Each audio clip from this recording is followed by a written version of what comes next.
Hey guys, Steve here. Today I got to look at the Yudachi for you. It's Tier 7 Japanese Destroyer, of course. Campaign reward ship from a few months back.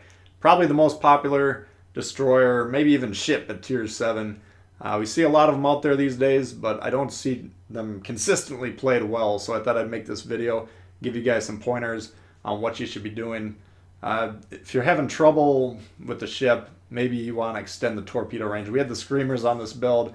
That's the short 7-kilometer range torpedoes, very fast in the water. But using those, you got to be very close to the enemy to actually, be within the torpedo range of them.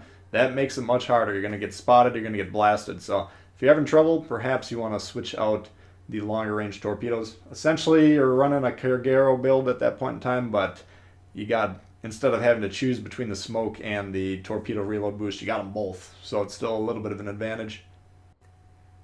Now, the main problem people have with this ship is they don't really understand the role. There's 4 destroyer roles. Spot your enemy, move forward, use your concealment to help your team understand where the enemy is, keep them spotted, and then your teammates can shoot them.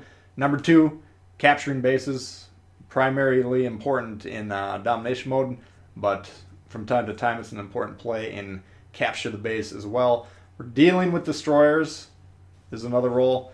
And note I said dealing, sometimes straight up fighting them with your guns, like if you're an American gunboat, for instance, that's how you do it. If you're in a ship like this, maybe spotting them, launching torpedoes in the area you suspect them to be in. These are all ways to deal with them. Sometimes you want to use your guns in the ship, it all depends on the situation. But that's a very important role, and dealing torpedo damage is also a role. Now, the 2 main roles for domination mode are dealing with destroyers, capturing bases. If you're playing capture the base mode, the 2 main roles for destroyers are spotting the enemy and dealing with enemy destroyers. So note, the commonality there is dealing with enemy destroyers, supreme importance. Sailing behind the enemy and torpedoing battleships the entire game, not on the list. Jumping into this match here, we got on B, looked like we could take it relatively easily. Notice when I got on here, I barely came in, then I kind of backed out, or backed around, so I was pointing away from the enemy. That way, if we get rushed, we could get out of there, but since no one's pushing us, we don't have to worry about that. We saw the Yudachi, the red team's Yudachi, spot on the other side of this island, and initially I'm thinking maybe we should be going over here to support this team, but now, as this is developing, I'm looking on the map, I'm seeing what's going on in the northeast. We got a battleship, I think we got a destroyer, and like a cruiser that's kind of in the area. They got 3 destroyers, well, we see 2 right now, but they end up having 3, and a cruiser. So my fear is those guys are going to wipe out that flank, and it's probable that they will win that flank with that composition, as long as they can deal with the battleship. But if they wipe out that flank, then they get C, and if I go down to A, then they get easy passage into B. They got 2 caps controlled. They're set up to win the game. So I want to come back here, even though we don't have a speed boost available right now, I'm going to go back over here and try and support this flank. You can see our Yudachi's spotted, he's getting shot. He's not really moving. I think his engine's busted, so maybe he can't move, but I'm going to continue to suggest that he gets out of there. But he goes down, so now we have the battleship, and we got a cruiser that's kind of to my southeast. Yudachi is being spotted currently. I'm assuming he's probably shooting his guns, unless he's just within that guy's detection range. He doesn't really know we're here, though, so we're going to be coming up here. And this is one way to deal with those destroyers. If you can ambush them with the torpedoes, that's always a solid play. Now, if you're trying to torpedo destroyers, the set play is you launch, your torpedoes, maybe one at full speed, where if he's going full speed ahead, where they would land then, maybe one halfway, and then you want to hit him with the guns. If you can knock that engine out, all of a sudden they're going to have a much harder time dealing with dodging those torpedoes. Didn't knock out the engine there, but we did get him with the torpedoes anyways. We are getting spotted by someone else. I believe that's probably the destroyer somewhere to the northeast of us. Note they still have 2 grayed out destroyers over here, along with that Prince Eugene. Now the German cruisers like the Eugen, you got to be very careful with them in a destroyer. They got very powerful sonar. We're actually probably within the sonar range here. This ship, the Eugen, we don't know if he's got the reload boost or the hydroacoustic, the sonar. But you got to be very careful with him. Luckily, his attention's, occupied with our teammates. We could drop the smoke to disappear. We got a couple torps in on him. Get those torps there, and then down he goes with the Cleveland. So we're down to myself and the cruiser against 2 unspotted destroyers. Now on paper, that matchup should favor the team with the cruiser, of course, because the cruisers are born to deal with destroyers, especially this Cleveland. Very fast reloading, hard hitting HE. Radar, this guy's got all sonar, he's got all the tools. He was born to deal with these destroyers. So we're going to be pushing in here. We want to potentially flip this cap if possible, or if not, at least we want to get on there, stop them from accruing points. You see, we do have the 2 caps still under control, A and B, but you never know how long that's going to last. A little bit of a widespread torpedo salvo there. Not the most effective salvo we've ever seen. Yudachi's getting away, he's spotted. We do want to deal some damage there. And now we get the Yudachi follow-up torps. Narrow spreads, much harder to dodge. He's actually going to hit our Cleveland with the 1 there. And look at that dodge. I thought he was going down, but he actually pulled back in and squeezed through the gap. So good job dodging there. Keep the play alive for the Cleveland. We get some blind fire torps into the smoke. Now I'm trying to decide what to do. Do I want to rush into a couple of destroyers? I think one of them's a Fletcher, if I recall.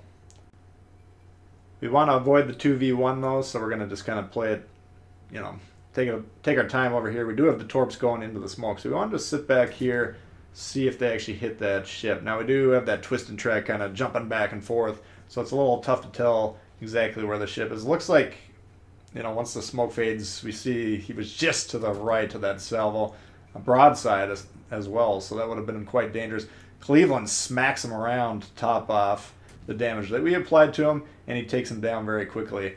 The Fletcher did launch 1 salvo torps at the Cleveland. He's going to do a good job dodging that, but he continues to push in very aggressively to this Yudachi. Yudachi always got to be very careful. He could have a reload booster at any point in time, and the torpedoes on that ship reload pretty quickly anyways. So you kind of always have to expect that it's potentially going to have the ability to launch torpedoes.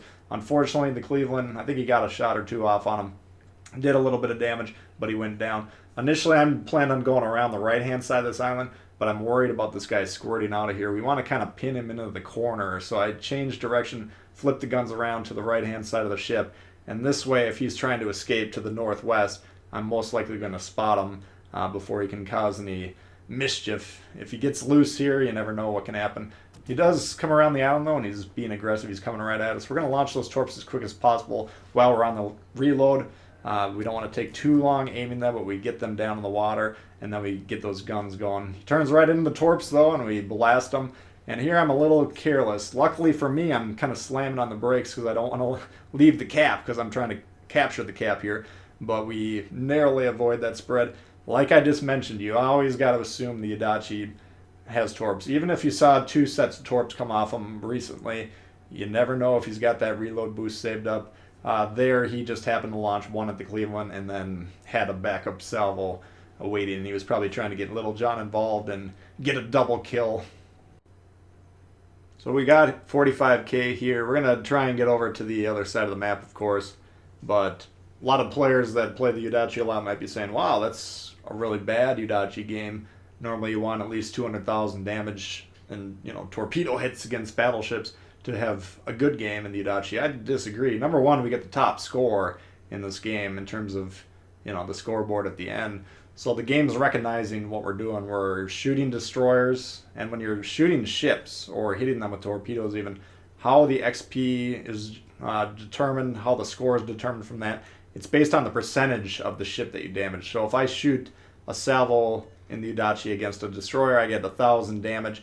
I've done 10% of that ship's damage. That's as much as me firing 50 salvos into a battleship and getting that 10,000 damage, which is going to take a lot longer for me to do with the guns this. So if you're trying to score well, the game's, look at it this way, the game's giving you a clue as to what's more valuable, but people often miss that. They think shooting battleships is the most important thing in the game, torpedoing battleships, getting rid of the battleships. Yes, they're dangerous. Yes, you want to kill them, but they take the longest to kill often, and because of that, they're usually the least important targets. Here we're moving in here. I'm going to get a little nervous here because if this chop I have kills the Iowa, and note the Iowa is low, and note he does have a torpedo salvo in there, then we could potentially have some problem. The chop I have is a very long-range radar. I believe it's the longest in the game. And against 2 destroyers, he's got the guns that if he plays well, he can win the game. Or potentially win the game if all of us sail into him trying to kill him. Of course, me knowing how to win domination mode, if those guys up there both died, I would just turn away and sail off into the sunset and take my W. But with the chop I have dead, the game is pretty much over. Here, I just want to point this out. You see I got the torpedo indicator. If you're chasing ships in a destroyer or anything that has torpedoes actually, if you're sailing towards the indicator, it's the same the same theory behind aiming torpedoes applies to cutting off ships. Basically when you're aiming torpedoes, the game is calculating, if both your torpedoes and the enemy ship continue in a straight line at the same speed, where would they meet? And the same principle applies to chasing them down. So initially it looked like he was going to turn around here. That's why I'm going to the right of the island. Doesn't really matter at this point in time. We're not actually going to catch up with him. But Yudachi players in general, the problem I have with them, I kind of make fun of the ship and its players as a group, just because they're kind of criminally misplayed a lot of times. It's because they're focusing on the least important aspect of the ship, of the roles. I got a torpedo battleships, torpedo battleships, torpedo battleships. I'm going to go straight for them. I don't care if I'm spotted. I don't care if I die. If I die in the process of nuking an Iowa at point blank range, I've had a great game. There goes the thinking, the common thinking of the Yudachi player. Those are the players that when they're on your team, you're going to have a very hard time winning the game because what they're doing actually doesn't contribute to your team winning the game much at all. Capturing the bases, dealing with destroyers, providing that spotting for your teammates so that when they're hiding behind the islands, you can sail around, spot those ships. Your teammates can fire from safety. They're dealing damage, they're not taking damage in return. That's a powerful combination. So if you can be doing those 3 things consistently in domination mode, you will be crushing the competition. And those are the destroyers. When your teammates see what you're doing for them, they're going to be like, wow, that's the kind of destroyer player I want on my team. People that, rushing up to this Vanguard, I could have very easily done this right off the beginning of the game. Just speed boost right towards them, got within 3 kilometers or even 7 kilometers, torpedo him, maybe get spotted, maybe get killed. But even if this guy died 2 minutes in the game or at the end of the game, didn't change the outcome of the game whatsoever. So hopefully that helps you out with the Yudachi. If you did like the video, please hit the thumbs up. If you're new to the channel, consider subscribing. There's a lot of World of Warships coming all the time. Questions, comments, leave below. I do love to hear from you guys. And we'll see y'all later. Peace.